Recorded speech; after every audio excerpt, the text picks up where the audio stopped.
मैं अपने चैनल में आप सभी का स्वागत करती हूं और आज हम लेके उपस्थित हुए हैं समास के कुछ अभ्यास प्रश्न।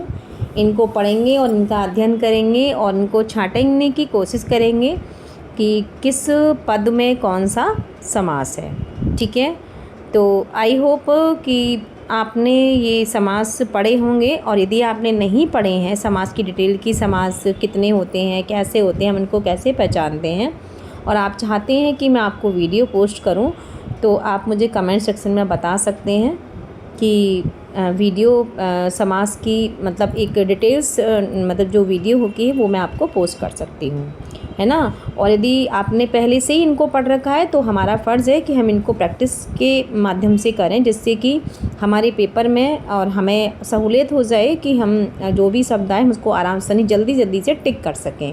ठीक है, क्योंकि आपके पेपर आने वाले हैं तो आपको प्रैक्टिस की बहुत ज़्यादा ज़रूरत है। और हम हमने थ्योरी पढ़ ली, हमने उस चीज़ की प्रैक्टिस नहीं की या हमने क्वेश्चन सॉल्व नहीं किए, तो वो हमारी थ्योरी पढ़ना भी हमारे लिए बेकार रहता है। तो समय नहीं बर्बाद करेंगे, अब इसी के साथ में अध्ययन शुरू करते हैं। तो सबसे पहला है आपका कि आत्मगौरव समस्त पद कौन से समास का उदाहरण है। तो मैं सारी डिटेल्स नहीं पढ़ूंगी, मैं केवल आपको जल्दी से प्रैक्टिस कराऊंगी। तो इसका सही आंसर है आपका तत्पुरुष समास। दूसरा है बेवक्त समस्त पद का समास भेद क्या होगा, अव्ययी भाव समास। महात्मा समस्त पद का विग्रह क्या होगा, महान है जो आत्मा। निम्नलिखित में से महाराजा का सही युग्म है, महान है जो राजा, यानी कि कर्मधारय समास। क्वेश्चन नंबर 5 है आपका, पीताम्बर का सही युग्म क्या है, पीले हैं अंबर जिसके, अर्थात कर्मधारय समास।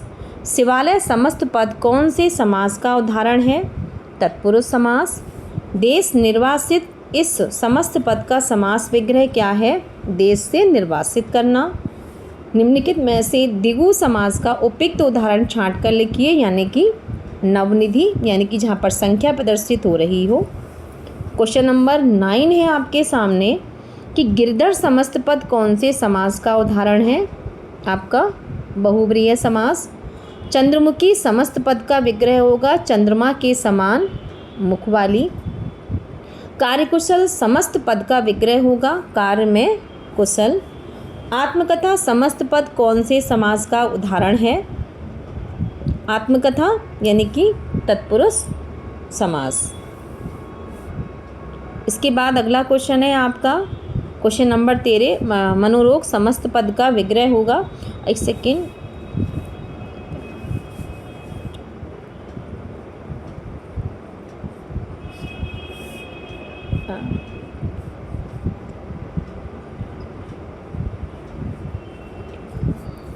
वन सेकेंड, हाँ ठीक है।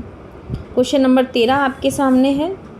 तो 13 में आपका मनोरोग समस्त पद का विग्रह होगा, मन का रोग।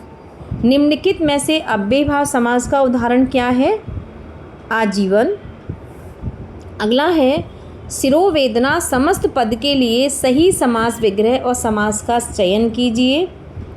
तो इसका क्वेश्चन है आपका एक सेकंड, सिर में वेदना तत्पुरुष। और निम्नलिखित में से कौन सा समस्त पद कर्मधारय समास का उदाहरण नहीं है, आपके विद्यापति। क्वेश्चन नंबर 17 आपके सामने,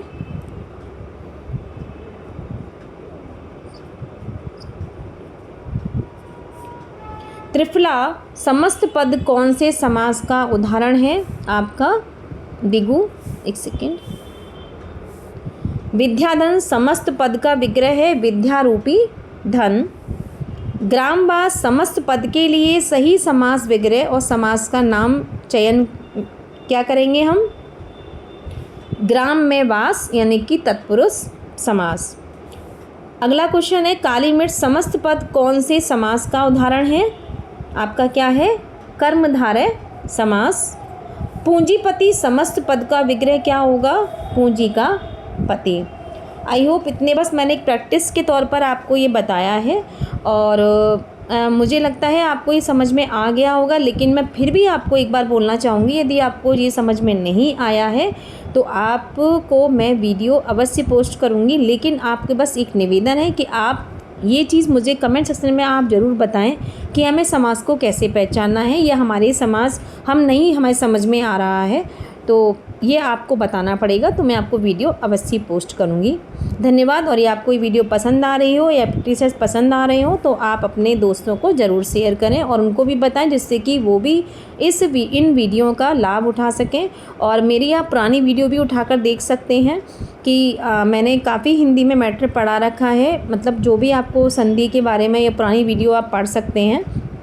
ठीक है, थैंक यू।